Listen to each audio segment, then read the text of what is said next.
আসসালামু আলাইকুম। আমি নেওয়াজ গার্লস অনলাইন স্কুলের অনলাইন ক্লাসে সবাইকে স্বাগতম। আশা করি সবাই সুস্থ আছো, ভালো আছো। গত ক্লাসে আমরা রাইট ফর্মস অফ ভার্ব নিয়ে আলোচনা করেছিলাম। ওইটার কিছু রুলস নিয়ে আলোচনা করেছিলাম। প্রথম 5টা যে রুলস ছিল, তোমরা আশা করি রুলসগুলো ভালোভাবে বুঝতে পেরেছো। আজকে আমরা আরও কিছু গুরুত্বপূর্ণ রুলস নিয়ে আলোচনা করব। রুলসগুলো আমি বোর্ডে লিখে দিয়েছি। Okay, let's start our class. Rules number 6, সেন্টেন্সে যদি হ্যাভ হ্যাজ থাকে তাহলে প্রেজেন্ট পারফেক্ট টেন্স হয়ে থাকে।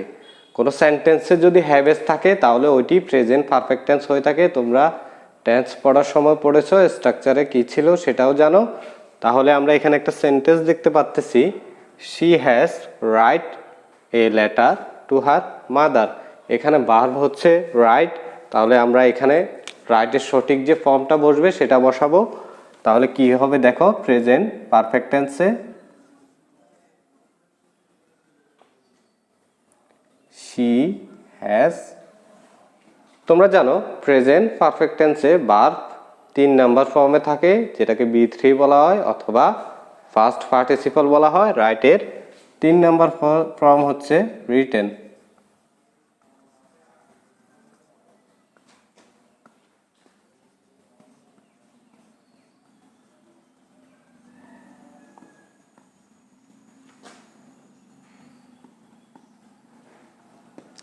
She has written a letter to her mother.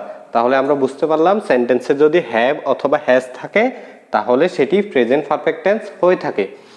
তাহলে আমরা পরবর্তী রুলসে আসি। দেখো, just, just now, recently, ever, yet etcetera থাকলে প্রেজেন্ট পারফেক্ট টেন্স হয়ে থাকে।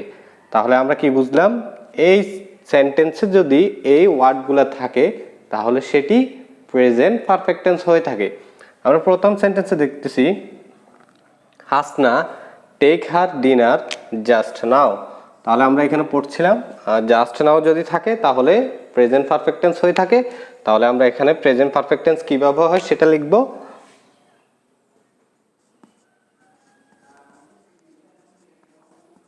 হাসনা, এখানে ভার্ব হচ্ছে টেক, তাহলে টেকের পাস্ট পার্টিসিপল ফর্ম হচ্ছে টেকেন।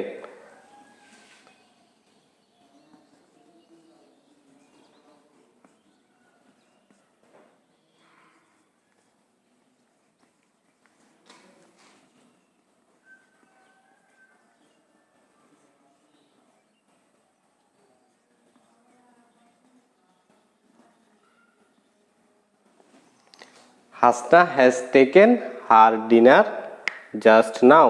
এখানে আমরা প্রেজেন্ট পারফেক্ট টেন্স হওয়ার কারণে ভার্বের আগে হ্যাভ অথবা হ্যাজ বসানো লাগে সেটা জানি, ওই হিসাবে আমরা এটা থার্ড পারসন সিঙ্গুলার, ওই জন্য হ্যাজ বসাইছি।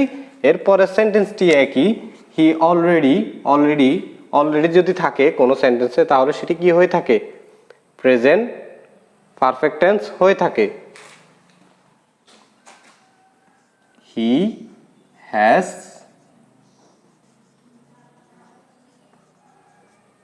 রিচের থার্ড ফর্ম হচ্ছে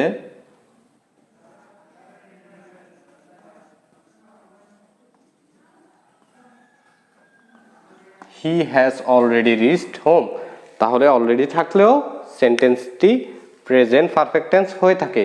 তাহলে আমরা এই রুলস নিয়ে আশা করি ক্লিয়ার হয়েছি। এরপরের রুলসটা দেখি, yesterday, ago, long ago, last night, last week, last month, last year, that day, day before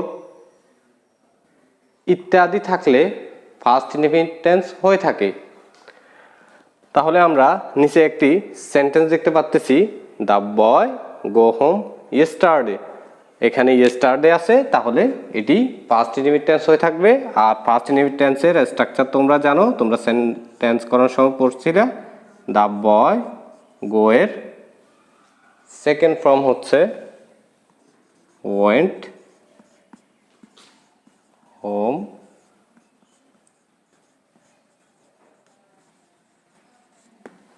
yesterday.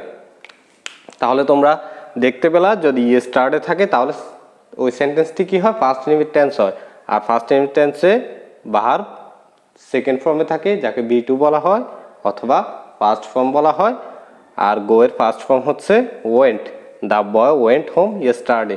এরপরে আমরা একটা দেখতে পারতেছি she not receive salary last month. বলছিলাম লাস্ট মান্থ থাকলে সেন্টেন্সে সেটি ফার্স্ট ইনডিফিনিট টেন্স হয়ে থাকে। তাহলে নট রিসিভ আমরা এখানে দেখতে পাচ্ছি একটা নাবোধক শব্দ, এটা একটা নাবোধক sentence.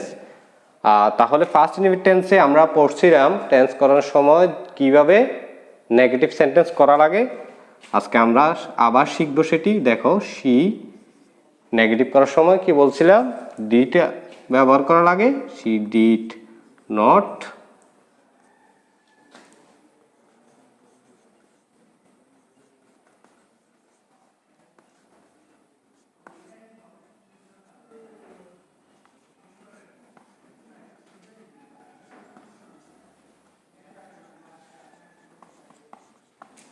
she did not receive salary last month। Negative করার সময় ডিড ব্যবহার করা লাগে ফার্স্ট ইনডিফিনিট টেন্সে, ওই জন্য আমরা এখানে কি বসাইছি, ডিড বসাইছি। আচ্ছা, এর পরবর্তী রুলসটা আমরা দেখি।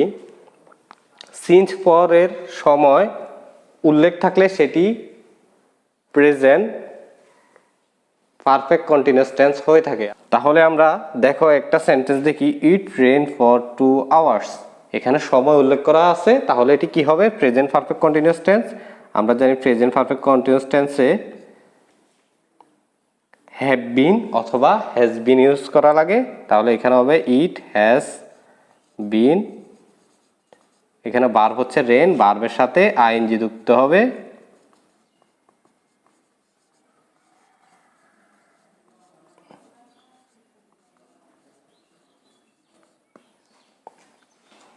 They live in Dhaka since 2000। 2000 সাল থেকে সে কি ঢাকায় বসবাস করতেছে।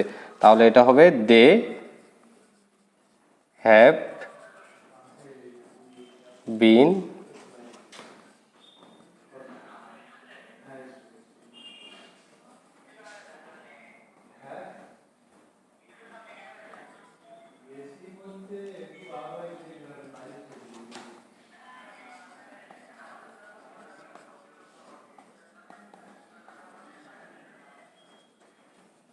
তাহলে তোমরা ক্লিয়ার হয়েছে জিনিসটা। যদি সিন্স আর পরে যদি সময় উল্লেখ থাকে তাহলে প্রেজেন্ট পারফেক্ট কন্টিনিউয়াস টেন্স ব্যবহার করা হয়ে থাকে। আর শেষ রুলস সেটি হচ্ছে let, had rather, had better, would rather, do not, does not, did not যদি হয়ে থাকে ইত্যাদির পরে ভার্বটি বেস ফর্ম থাকে, অর্থাৎ এগুলার পরে ভার্বটি 1 নম্বর ফর্মে থাকে, প্রেজেন্ট ফর্মে থাকে। তাহলে আমরা একটা সেন্টেন্স দেখতেছি, I had better go home by this time. তাহলে এটার কোনো পরিবর্তন হবে না, ভার্বটির আই হ্যাড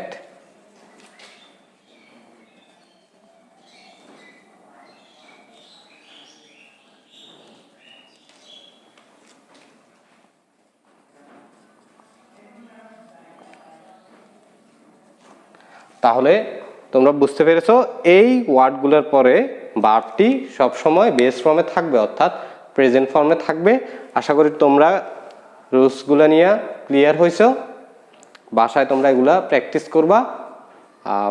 আর আমি আগে যে রুলসগুলো করেছি সেগুলোর মতো করেই গতকালকে আমি বলছিলাম এই রুলস অনুযায়ী তোমরা নতুন কিছু সেন্টেন্স লিখবা। তোমাদের সহায়ক বইয়ের মধ্যে আরো ভালোভাবে এগুলো দেওয়া আছে। আজকে এই পর্যন্তই। সবাই সুস্থ থাকবে, ভালো থাকবে। Stay home, stay safe. Thank you.